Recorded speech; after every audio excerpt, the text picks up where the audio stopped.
కనుక ఆ పిల్లను కూడా తీసుకొచ్చి ఈ పంచాయతీలు నిలబెట్టి ఆ పైన తిరిగి చెప్పండి. ఏమిటి జమీందారు గారు అమ్మాయిని మహత్తరమైన వంశానికి చెందిన అమ్మాయిని తీసుకొచ్చి నలుగురు మధ్యలో నిలబెట్టాలా? తప్పు చేసింది రాజైనా పేదైనా ఎవరైనా సరే పంచాయతీ మధ్యకి వచ్చి నుంచు తిరాలి. అదే న్యాయం. సరేనా వాయ్, నీ ఇష్టం వచ్చిందల్లా న్యాయం అంటుంటే ఊళ్ళో పద్ధతి కట్టుబాటు లేకుండా పోతుంది. రేపటి నుంచి కూలి వేట కొడుకొచ్చి రత్నందారి కూతుర్ని ప్రేమించాలంటాడు. ఊరంతా ప్రశ్న అయిపోతుంది. కనుక అయ్యా, ఆలోచించడం ఊరుకోవడం మంచిది కాదు. వెంటనే శిక్ష అమలు జరపాల్సిందే. అమలు జరపవలసింది శిక్ష కాదు, పెళ్లి. రేపు ఉదయం సరిగ్గా 10 గంటలకు శివాలయం దగ్గర జమీందారు కూతురు మేడలో తాళి కట్టి వీడు పెళ్లి చేసుకుంటాడు.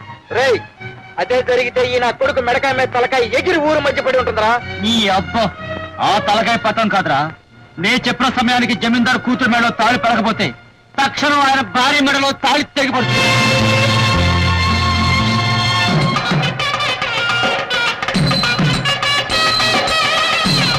రాజన్న, పూజారి గారు పెళ్లి జరిపించడానికి రానంటున్నారు. రానన్నాడా?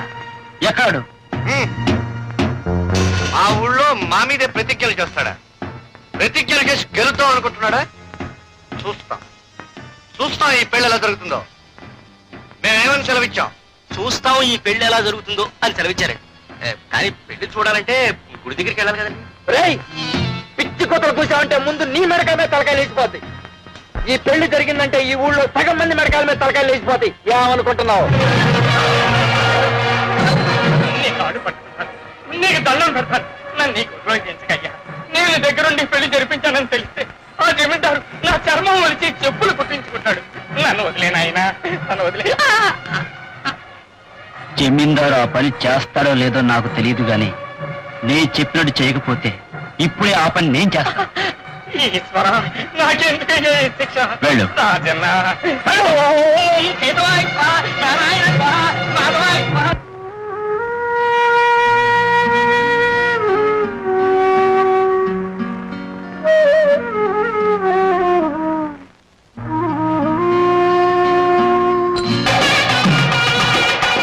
ఆపండి, పెళ్లి కుదిరే రాలేదు. ఇంకే మేడ తాళాలు ఎందుకు? ఆపండి. రేయ్, వాయించడం ఆపారంటే నేను వచ్చి మిమ్మల్ని వాయిస్తా.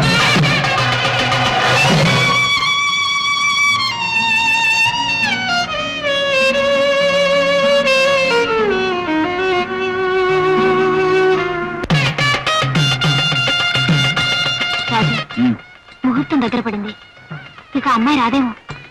ఆ అమ్మాయి వచ్చి తీరాలి. వచ్చి రాజన, అమ్మాయి రాదు. జమీందారు గారి ఇంటి చుట్టూ కాపలా పెట్టారు. రాదా? రేయ్, ఎక్కడ నా కత్తి?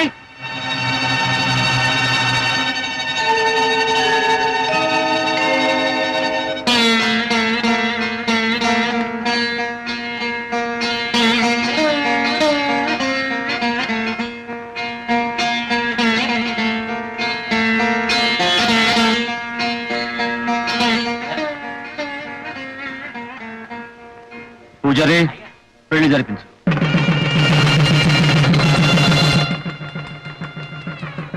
ఏమిటి మేళ వినపడుతుంది? ఏం జరుగుతున్నట్టు? పెళ్ళైన వాడివి మేళ వినపడుతుంటే ఏం జరుగుతుందో తెలీదా? 3 ముళ్ళు వేస్తున్నట్టు. అది తెలుసులేవయ్యా. పెళ్లి కూతురు లేకుండా 3 ముళ్ళు ఎవరికేస్తున్నట్టా అని. ఏ మేక పిల్లకో, కోడి పిల్లకో, రాయికో, రప్పకో వేస్తున్నాడేమో. అయ్యారు అక్కడ పంతులు గారు అబ్బాయి అమ్మాయి గారి మెడలో 3 ముళ్ళు వేసాడు. అది అసలు గుడికి ఎలా వెళ్ళింది? అమ్మగారు దగ్గర తీసుకొచ్చారు.